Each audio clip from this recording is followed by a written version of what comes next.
Depuis le début de l'année, la lâcheté de notre hémicycle a généré 100 milliards d'euros de dettes publiques supplémentaires. Pendant 3 jours de débat en commission, j'ai pu observer ce qui ronge la France depuis des décennies.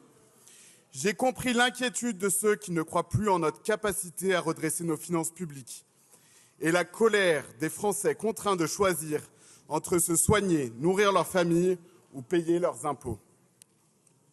J'ai vu une extrême gauche idéologique et radicale qui ne connaît rien au fonctionnement des entreprises sur lesquelles reposent pourtant 70% des recettes de l'État et les emplois des Français.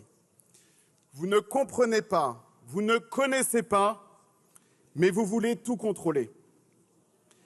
L'extrême gauche persiste à vouloir taxer toujours plus, jusqu'à la moindre perspective de réussite, pour s'assurer qu'aucun ingénieur, qu'aucun entrepreneur ne puisse créer de la richesse en France. Et s'ils partent, tant pis. À cause de vous, 57% des élèves ingénieurs envisagent déjà de partir à l'étranger. Cette gauche-là sévit encore grâce à son appui sur ce qui reste du camp macroniste et des Républicains qui ne savent plus comment prendre part au débat. En commission, les députés de la Macronie ont reconnu eux-mêmes que ce budget est complètement déconnecté. Vous êtes coincés entre votre fidélité au président de la République et la réalité de son bilan. Car les faits sont là. 68 000 faillites d'entreprises cette année, le plus haut niveau depuis 1991. La dette publique atteint 3 400 milliards d'euros. À cause de vous, les Français devront payer 75 milliards d'euros par an, 6 fois le budget de la justice, pour rembourser les intérêts de la dette auprès de créanciers souvent étrangers.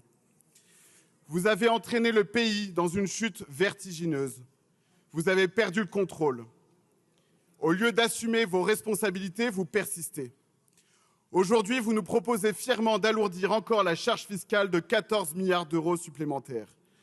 Vous soignez votre alcoolisme avec une bouteille de whisky.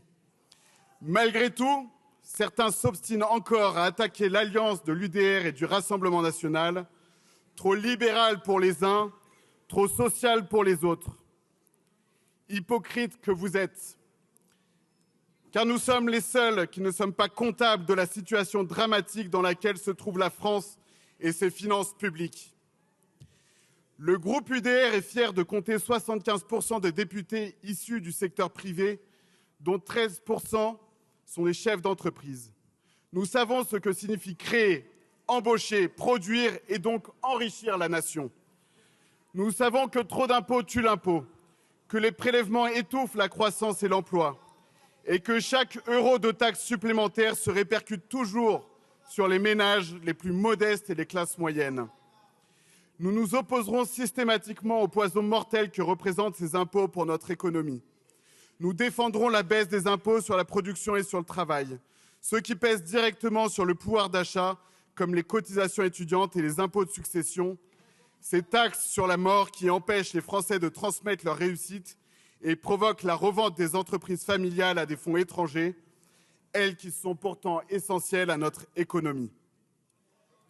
Et comme rappelé en commission, notre rôle n'est pas de taxer plus ceux qui performent, mais de créer l'environnement favorable pour l'émergence de nouveaux champions. Plus d'entreprises et plus d'entreprises en croissance, c'est plus de recettes et plus d'emplois, plus d'innovation technologique. Bref, c'est la construction du monde de demain qui se fait en France. En conséquence, chers collègues, je vous exhorte à revenir à la raison, arrêter cette gabegie budgétaire et favoriser la création de richesses en France. Telle doit être notre boussole. Je vous remercie.